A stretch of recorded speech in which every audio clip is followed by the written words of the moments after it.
The corridors of the Mughal palaces gleamed with marble and gold, but behind those glittering walls, countless women lived in silence, forgotten, nameless, and enslaved. They were the hidden shadows of empire, stripped of choice and bound to lives they never asked for. To the outside world, the Mughal dynasty represented wealth, power, and grandeur. Yet within the palaces, the stories of female slaves reveal an empire built not only on conquest, but on suffering. When we speak of the Mughal Empire, we think of magnificent gardens, domed mosques, and dazzling courts. Rarely do we pause to ask, who cooked the food that emperors ate? Who carried water through endless corridors? Who lay awake at night, terrified of being summoned by a master she could not refuse? These women existed in vast numbers, and yet history has reduced them to footnotes. Their silence was no accident. The lives of female slaves were designed to be hidden, erased beneath layers of ritual, power, and secrecy.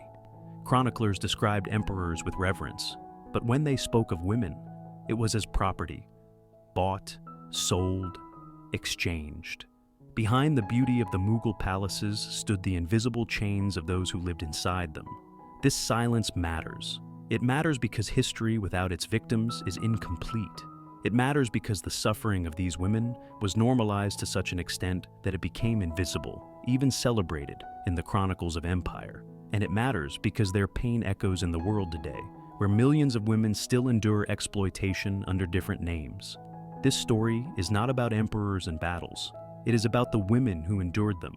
It is about the young girl taken from her village after a raid, marched for miles, and sold in a market she had never seen. It is about the woman whose body was claimed without her consent because her master's desire was law. It is about those who survived and those who did not.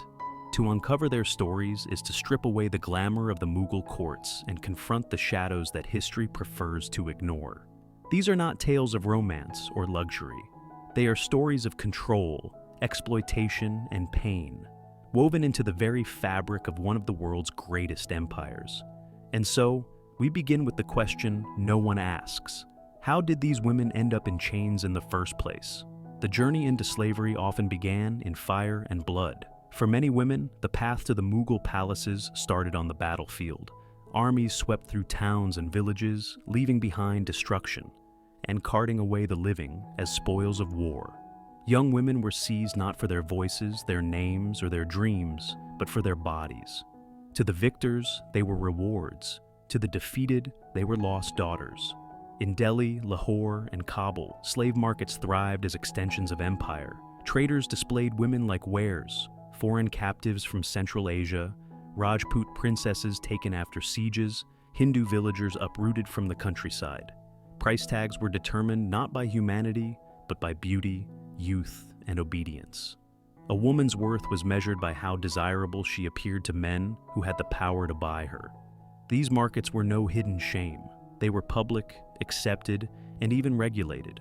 Persian chroniclers described them in detail, noting how women were purchased not only for labor, but also for companionship, entertainment, and sexual service. Slavery was not merely tolerated, it was institutionalized. The law, the court, and the culture of the time all reinforced it. The political system fed this cycle.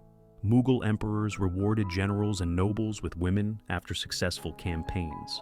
Princes strengthened alliances by gifting enslaved women to rivals and allies alike. To them, women were tokens of power, objects exchanged in the grand chessboard of empire. And for the women themselves, this meant being passed from hand to hand, their identities erased each time. Not all came from distant lands. Some were victims of famine and poverty, sold by desperate families who saw no other way to survive. Others were kidnapped by raiders who roamed the highways, delivering their captives to the bustling markets. Once enslaved, escape was almost impossible. Even if a woman fled, where could she go? The stigma of slavery clung like chains, marking her forever as less than free. Religion, too, provided justification. Islamic law, as interpreted in the Mughal courts, allowed the enslavement of women captured in war.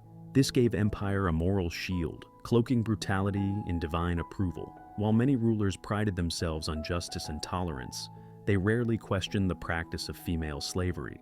To them, it was the natural order of things. Step into one of those markets, and the scene becomes hauntingly vivid. The cries of traders rise above the crowd. Men inspect the women, testing their teeth, their hair, their skin. Some women weep quietly, others stare blankly, numb from shock. Children cling to their mothers, only to be torn away. For the buyers, this is commerce. For the enslaved, it is the death of a world. From these markets, women were taken into households, workshops, and, most fatefully, into the harems of kings. For the lucky few, life meant serving in kitchens or carrying water. For others, their bodies became tools of politics and pleasure. And once inside the palace walls, their lives would be shaped by rules harsher than chains. Step through the gates of a Mughal palace, and you enter a world most men of the empire never saw: the harem. To outsiders, it was whispered about with awe and envy. A place imagined as a paradise of silks, perfumes, and beautiful women. But for the countless female slaves who lived there, it was no paradise at all. It was a prison, guarded and surveilled, where freedom was traded for silence.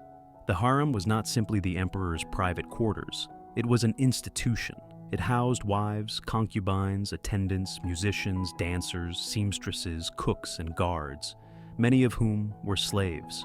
Every aspect of their lives was controlled, from the clothes they wore to the words they spoke.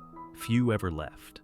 The walls were high, the gates locked, and eunuchs stood watch to ensure that no woman escaped and no outsider entered. Inside, female slaves served the noblewomen of the palace. Some became personal attendants to queens or princesses, grooming them, carrying messages, preparing their baths. Others were entertainers, forced to sing or dance at imperial gatherings. And some, chosen for their beauty, became concubines, living under the constant fear that rejection could mean punishment, and acceptance meant a lifetime of subjugation. Life inside the harem was a web of hierarchies. At the top sat the Padshah Begum, the chief queen, followed by princesses and favored wives. Beneath them were layers of attendants, guards, and slaves. For those at the bottom, survival depended on pleasing those above. A single mistake, spilled water, a misstep in protocol could result in harsh beatings or worse. But the greatest prison was not physical, it was psychological. Women grew up knowing they would never see the outside world again. They could not walk freely in markets, pray in public mosques, or even speak to men beyond the walls. Their entire existence revolved around the palace, their lives consumed in service to the emperor and his family. The myth of luxury was often used to conceal this reality. Chroniclers described the harem as a world of jewels and silks, yet those embellishments belonged not to the slaves, but to their masters. For the enslaved women, beauty was a burden. If they were attractive, they risked being forced into concubinage. If they were plain, they lived as servants until age and exhaustion broke them. The rules of surveillance ensured that women had no privacy. Every movement was watched. Every friendship was scrutinized. Even letters smuggled in or out could lead to brutal punishments. Trust was rare and alliances fragile. In such a world, women turned inward, learning to mask their emotions, to survive by silence. And yet, within these walls, power still circulated. Some slaves rose to positions of influence as trusted confidants of queens or mothers of royal children. Others remained invisible until death. But whether high or low, they all lived under the shadow of control. The harem was not a paradise. It was a gilded cage. Behind the songs and perfumes lay countless stories of women who could never leave, their voices swallowed by marble walls. And within this cage, their bodies became the ultimate currency of empire. At the heart of Mughal slavery lay a truth both brutal and undeniable. Women's bodies were treated as property. They were not merely servants, they were possessions, objects of desire, symbols of power.